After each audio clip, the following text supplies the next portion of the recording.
Olá, pessoal! Agora a gente vai resolver 10 questões da prova do Colégio Militar do Rio de Janeiro do ano de 2012, tá? Questão número 1 vai falar o seguinte: Marília, Hugo, Pedro e Abel saíram vestindo as camisas de seus times. Cada um torce para um time diferente: Flamengo, Botafogo, Vasco e Fluminense. Sabe-se que Pedro não torce pelo Flamengo. Então, vamos lá. Pedro, se ele não torce pelo Flamengo, ele só pode torcer por um dos outros times. Então seria o quê? Fluminense, Vasco, Botafogo.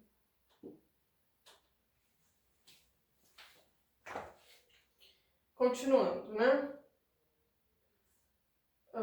Hugo não torce nem pelo Flamengo, nem pelo Botafogo. Então, o Hugo só vai poder torcer pelo Vasco ou Fluminense, já que ele não torce nem pelo Flamengo, nem pelo Botafogo. Abel torce pelo Vasco.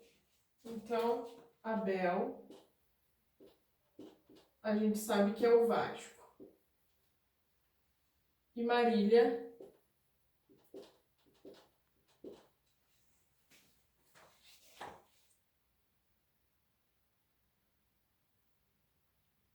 Abel torce pelo Vasco. Concluímos então que Marília e Hugo, respectivamente, são torcedores do. Então,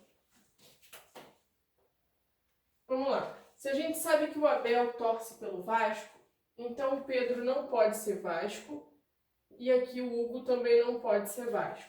A gente descobre então que o Hugo só pode torcer pelo Fluminense, ok? Então, Hugo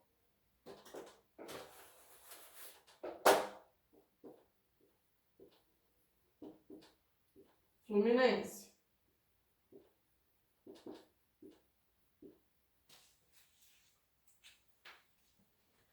Ele pede Hugo e Marília. Marília e Hugo, né? Então vamos lá. A gente tem que descobrir agora por qual time a Marília vai torcer, né? O Hugo é Fluminense, então o Pedro não pode torcer pelo Fluminense. Descobrimos que o Pedro torce então para o Botafogo. Se o Pedro torce por Botafogo, Hugo pelo Fluminense, Abel pelo Vasco, sobra quem para Marília? Sobra o Flamengo.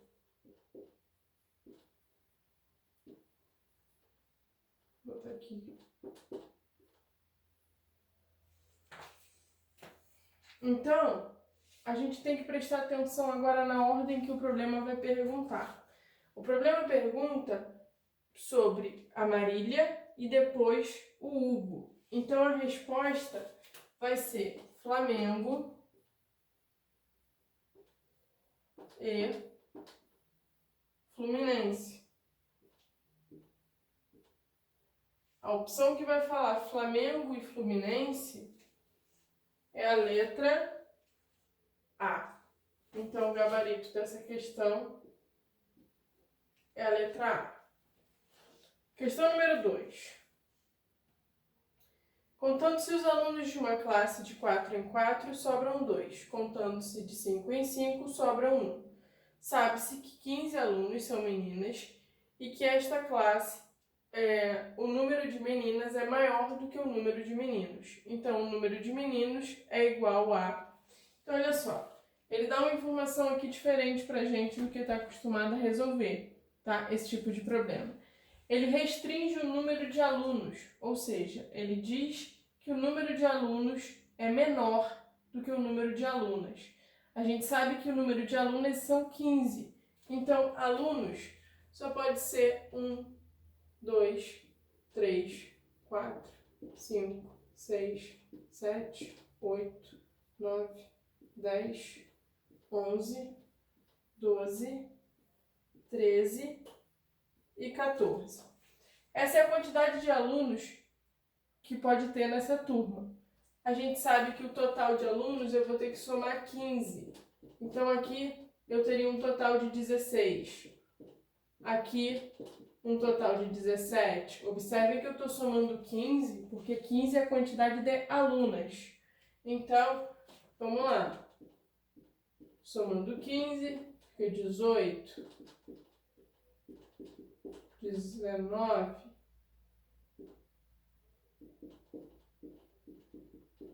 20, 21, 22, 23, 24.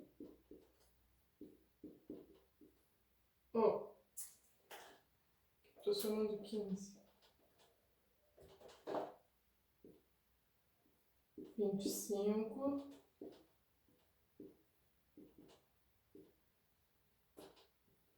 26. 27.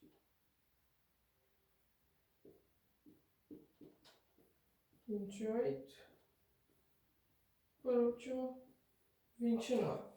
Então, essas aqui são as possibilidades da quantidade de alunos da turma, ok? Número de meninos e número de meninas. Ok.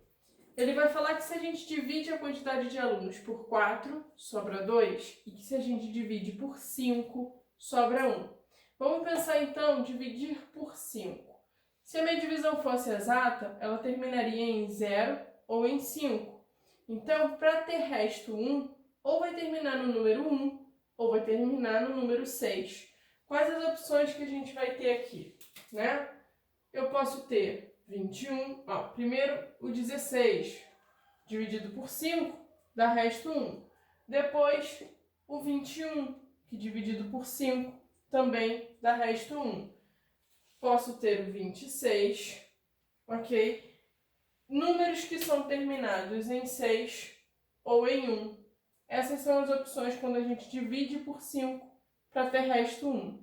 Agora a gente tem que analisar na divisão por 4, qual deles vai dar um resto 2. O 16, quando a gente divide por 4, é uma divisão exata, porque o 16 é 4 vezes 4. 21 na divisão por 4, 16 dividido por 4 vai dar 4, resto 0. Não serve. 21 dividido por 4 vai dar 5, resto 1. Não serve. Eu quero um resto 2. E o 26, quando a gente divide por 4, vai dar 6.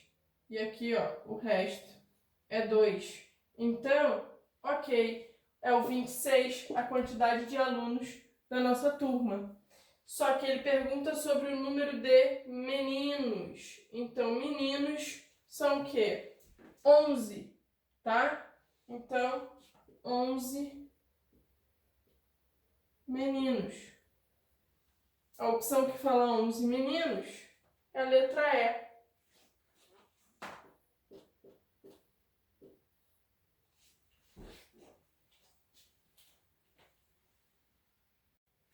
Questão número 3. Vai falar o seguinte. Numa estrada existem 2 restaurantes, um de frente para o outro. Um deles chama 2 quintos e o outro 80 quilômetros.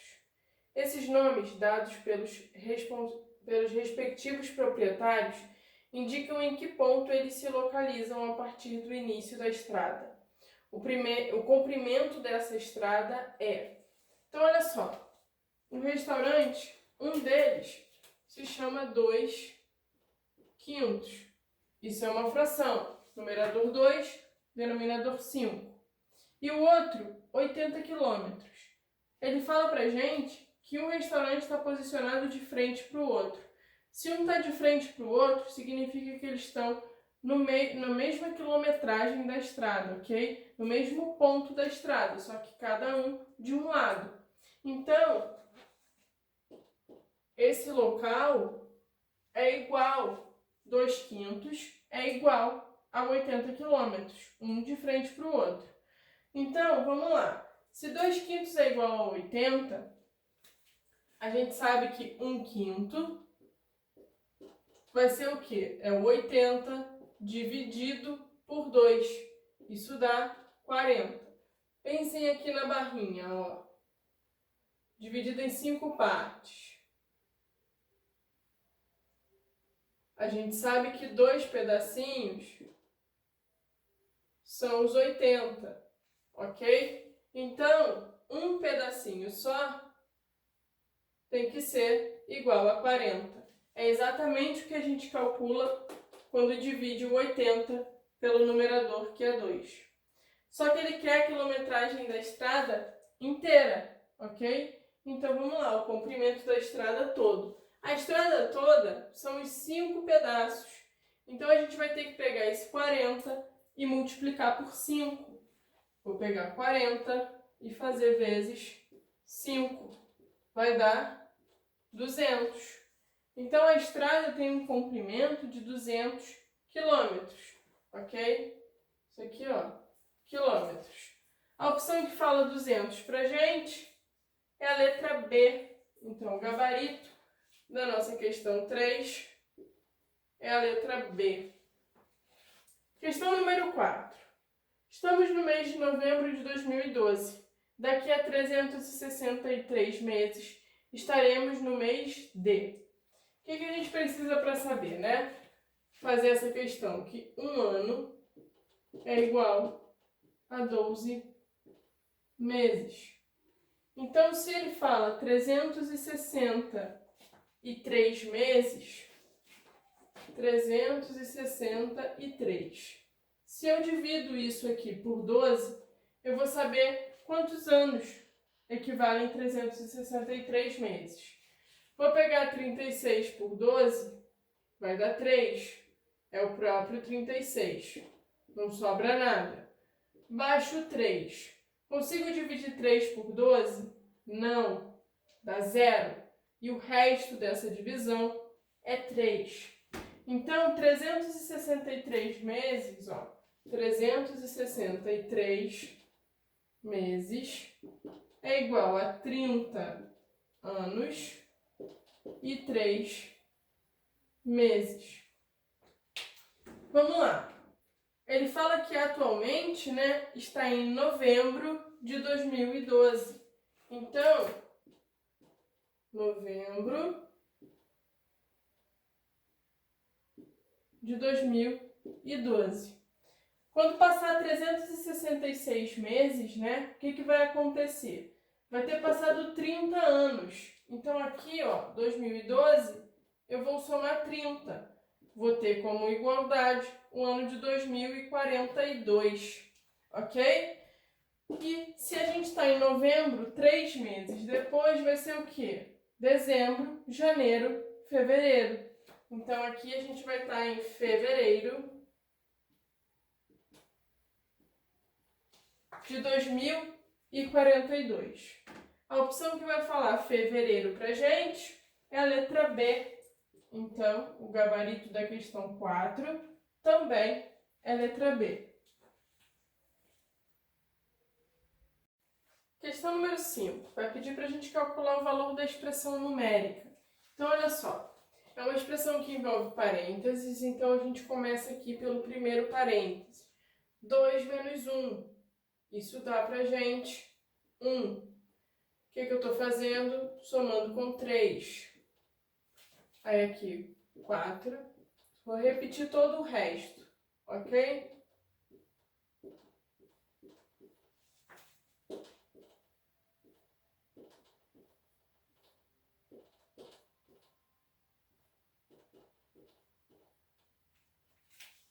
Aqui 2, 3, 4, 5, 6, 7, 8. Então, olha só.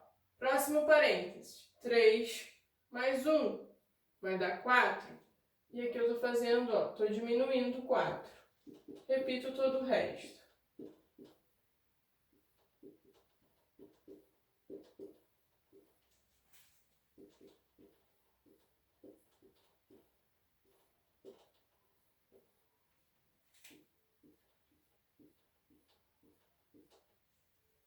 Então, vamos lá. 4 menos 4 vai dar como resultado 0. E aqui, ó, somando 5, repito o resto todo.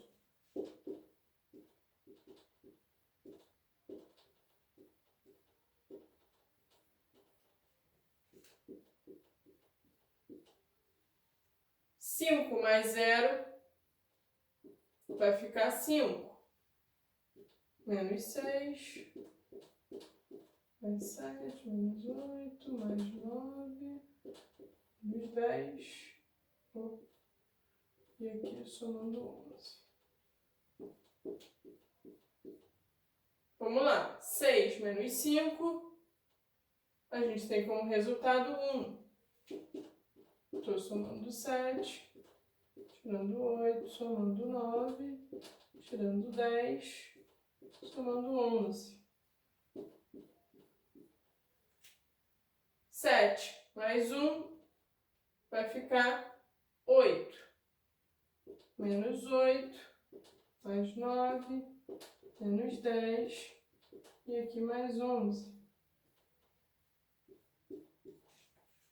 8 menos 8, a gente tem como resultado 0. Estou somando 9, diminuindo 10, somando 11. 9 tiro 0, vai ficar o próprio 9, que eu diminuo 10.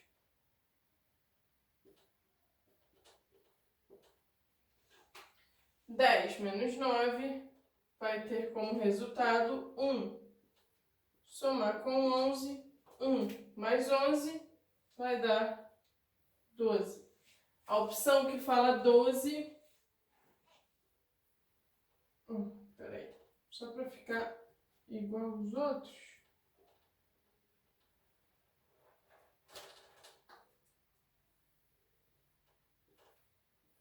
12.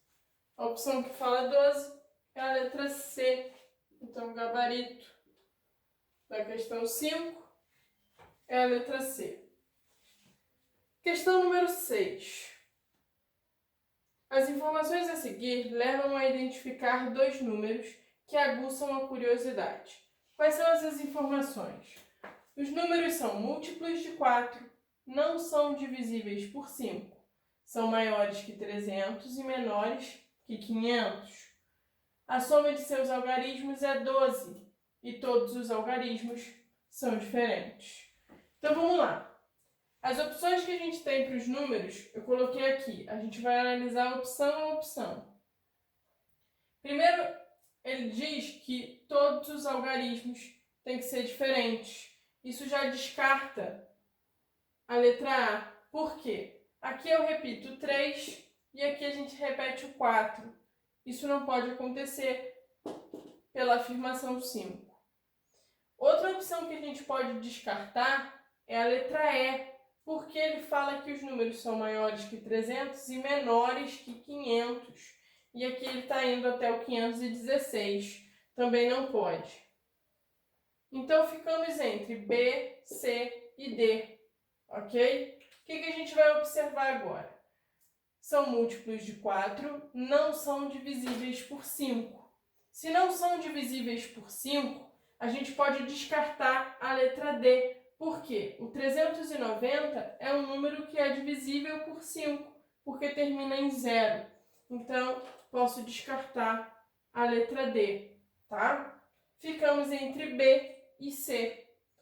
Vamos lá, o que falta a gente analisar? Que tem que ser múltiplo de 4. Então, eu tenho que fazer a divisão do número por 4 e essa divisão tem que dar exata.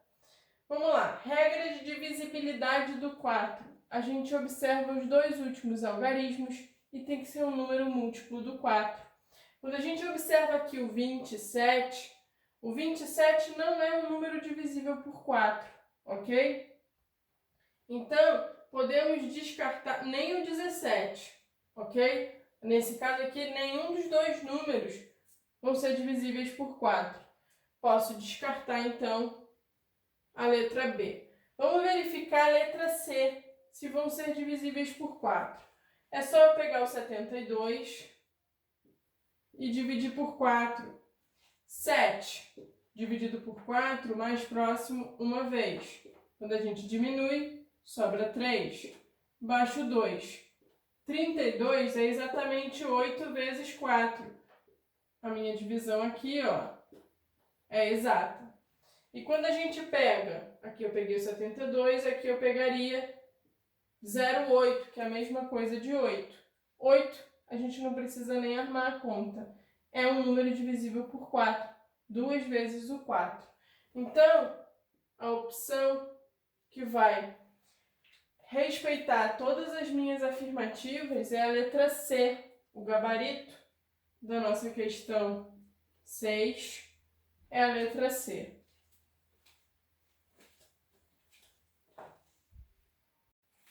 Questão número 7. O quadro abaixo foi construído de modo que a primeira linha e a primeira coluna são preenchidas com os números 0, 1, 2, 3 e 4.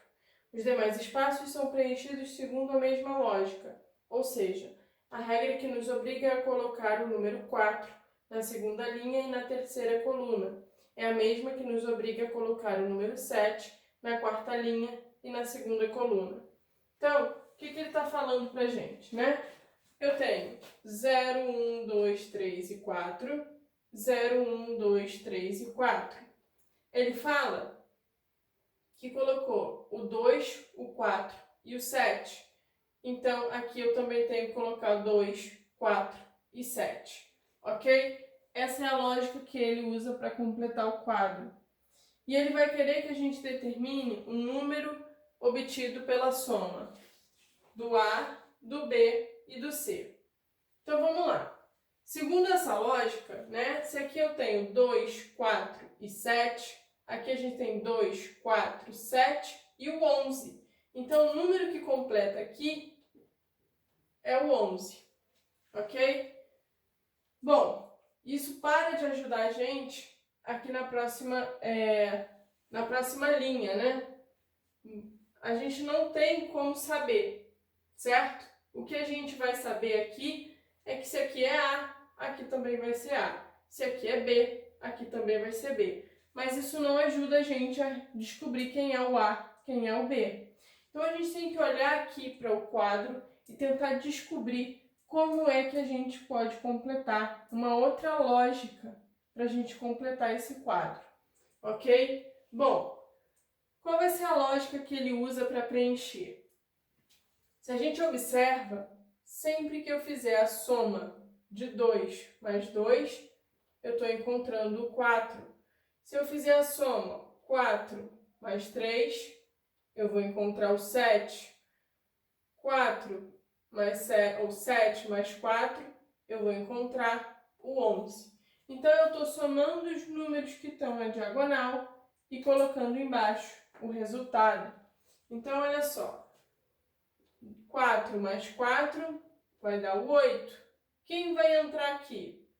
Vai ser 8 mais 7, que dá 15. Então, eu consigo descobrir agora quem é o B. Quem vai ser o nosso B? Vai ser 15 mais 11. Ó, 15 mais 11. Isso dá 26. O B é igual a 26. Descobri um dos números, ok? Então, no lugar do B, eu vou completar aqui, ó, com o número 26.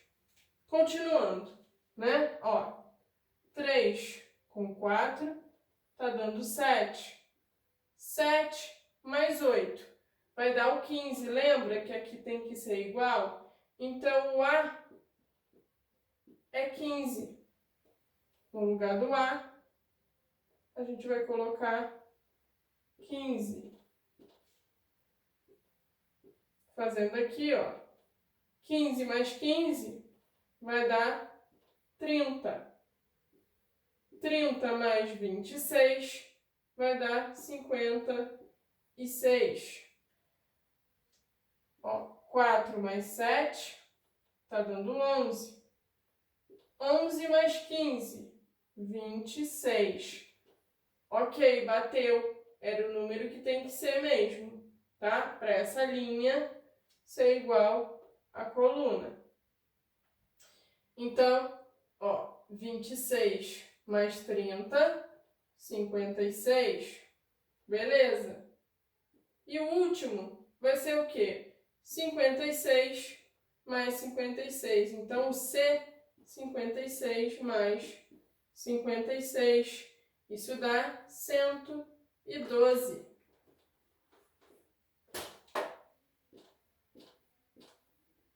Esse é o nosso C. Então, o B, 26. O A, 15. Aqui eu vou completar só para ficar completinho o nosso quadro. 112. E o C, 112. Ele pede A mais B mais C. Então, 15 mais 26 mais 112. 15 mais 26. Isso vai dar 41. Então, aqui, ó. 41. Ó, tô fazendo 41 mais 112. Vai dar 153. A opção que vai falar 153, né, ele nem fala, né, o número diretamente. Vai dizer, é múltiplo de 5, é múltiplo de 7, múltiplo de 11, múltiplo de 13 ou múltiplo do 17. Então, vamos lá. Múltiplo de 5 não pode ser, ok? Não termina em 0 nem em 5. Será que vai ser múltiplo de 7? Vou pegar 153 e dividir por 7. 15 por 7, o mais próximo, 2 vezes, que é 14. Resto 1. 13 é o próprio 7. E vai sobrar 6. Então, não é múltiplo do 7. Será que vai ser múltiplo do 11? 153 dividido por 11. Vou pegar o 15 uma vez. Sobra 4. Baixo 3. O mais próximo, 3 vezes. Vai sobrar, eu tiro 33. 33 menos 33. Resto 10. Então, também não é múltiplo de 11. Múltiplo de 13. Vamos testar. 153 dividido por 13. Pego 15 uma vez. Sobra 2. Baixo 3. 23 por 13. De novo vai ser uma vez só. Vai sobrar 10. Não é múltiplo do 13. Só nos resta verificar se vai ser múltiplo do 17. Vou pegar 153, dividir por 17. Bom, aqui a gente vai ter que fazer a multiplicação direta. Vou pegar 17, o mais próximo, vamos testar aqui, vezes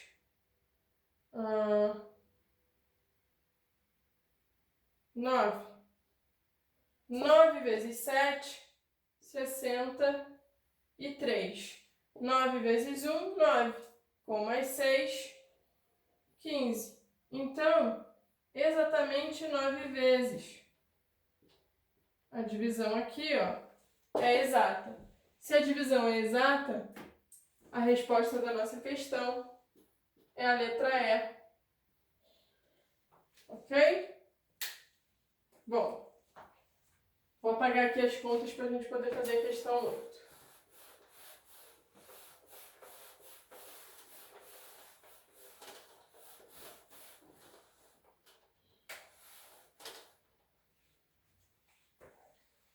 Questão número 8.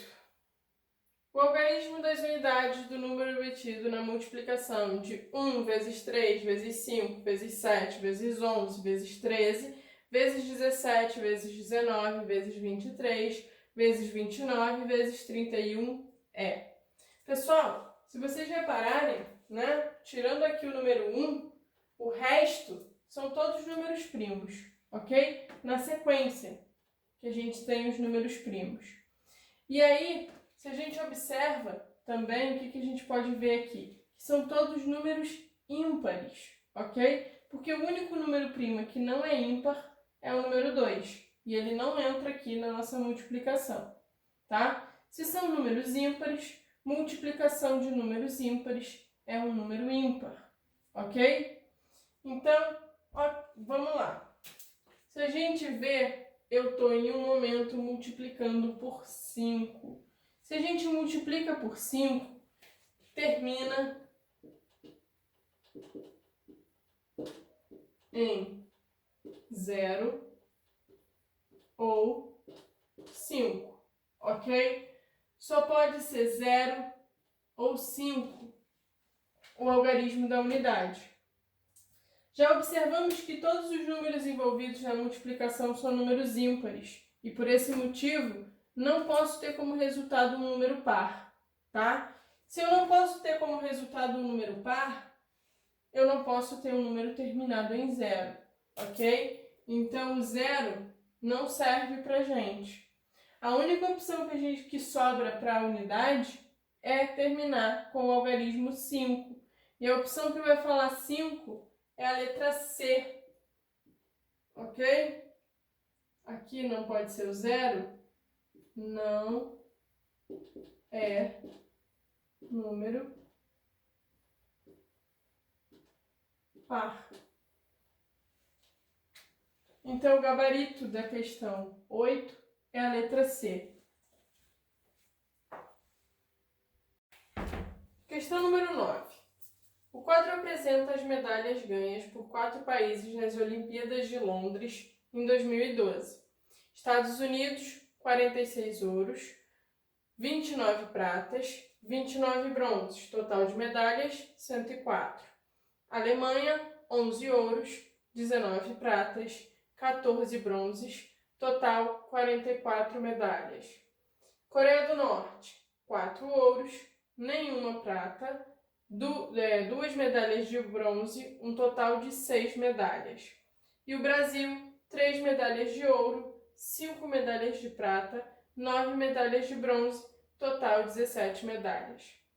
Qual das opções apresenta os gráficos de setores que representam as medalhas ganhas por esses 4 países? Né? Vamos lá. Para a gente poder determinar o gráfico, a gente vai primeiro pensar nas frações que representam essas medalhas, né? Podemos começar aqui pelo que é mais simples. Coreia do Norte. Eu tenho 4 medalhas de ouro, 2 medalhas de bronze, nenhuma medalha de prata. Então, como é que ficaria o gráfico da Coreia do Norte? Né?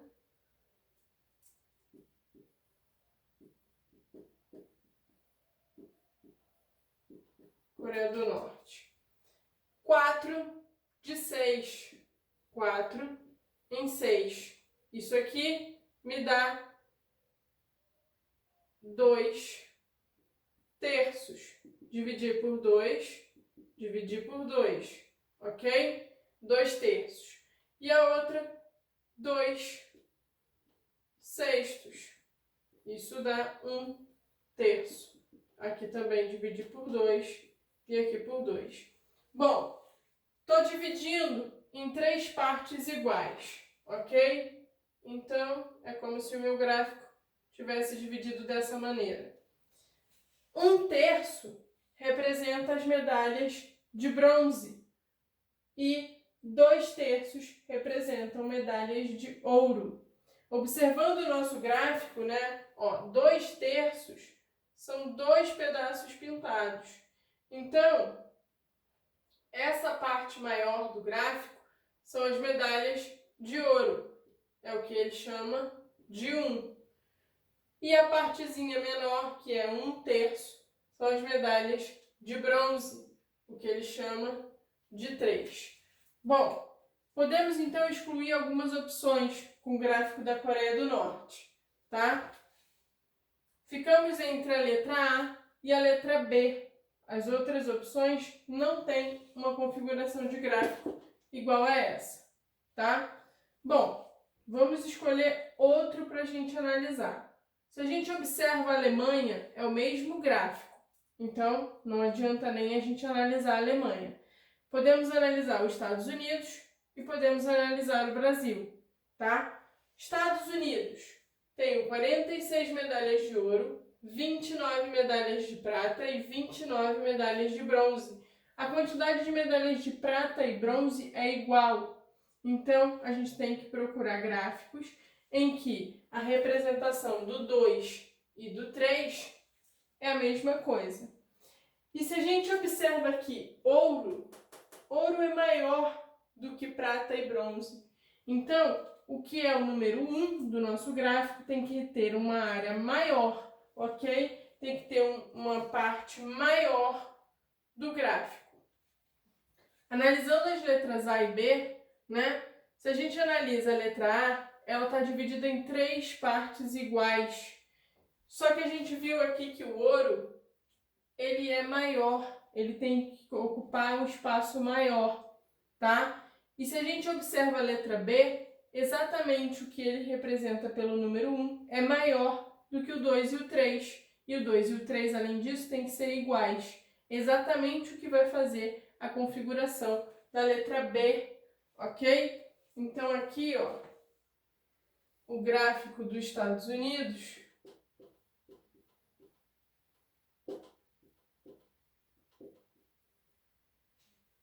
vai estar desenhado da seguinte maneira, mais ou menos aqui, tá, pessoal?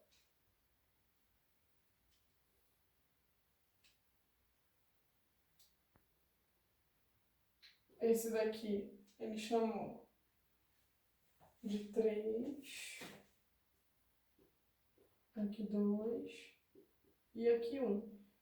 Ok, isso vai conferir, porque o 46 é maior do que o 29. Então, essa área representada pelo número 1 tem que ser maior do que a área representada pelo número 2 ou pelo número 3, ok? Então, o gabarito da nossa questão 9 é a letra B. Faltou analisar o Brasil, né? Se a gente analisa rapidinho, eu tenho 3 17avos, 5 17avos e 9 17avos. Como os meus denominadores são iguais, eu tenho que a fatia que representa o ouro tem que ser menor do que a que representa a prata e tem que ser menor do que o que representa o bronze. O bronze é o maior numerador, então é a maior fatia do nosso gráfico. E é exatamente a configuração da letra B. O 3, que é o bronze, é a maior partezinha do meu gráfico, ok? Depois, quem vem? Vai vir a prata. E por último, a parte menor vai ser o que representa o ouro, ok? Bom, e para a gente fechar, para a gente concluir a nossa folha, questão número 10. Observe o quadro abaixo, né? Ele dá uma série de informações. Ele vai dizer que foram 260 atletas durante a Olimpíada, tá? Desses, 137 são homens, 123 são mulheres. Os homens representam 52,69% dos atletas e as mulheres 47,31% dos atletas. Idade média masculina é de 28,4 anos e feminina é de 26,2 anos. Vai dizer que a atleta mais jovem é a Ana Sátila, da canoagem, com 16 anos. E o atleta mais velho é Sérgio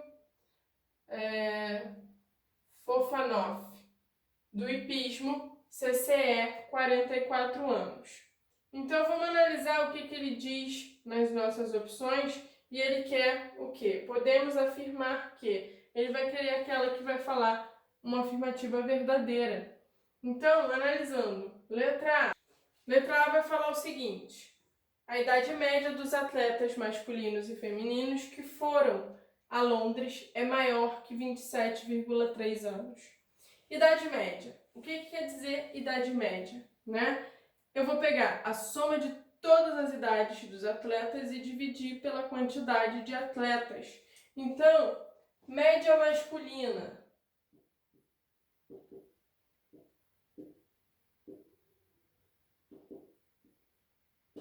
vai ser igual ao quê? Soma das idades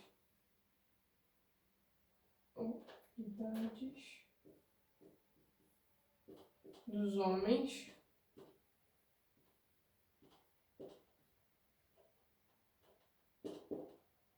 dividido pelo número de atletas homens. Se a gente observa, homens são 137.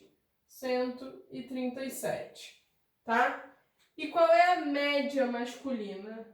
A gente pode substituir esse média masculina, e a gente tem qual é essa informação, né? Vai ser 28,4. Então, aqui 28,4. Vamos pensar na mesma coisa para feminina.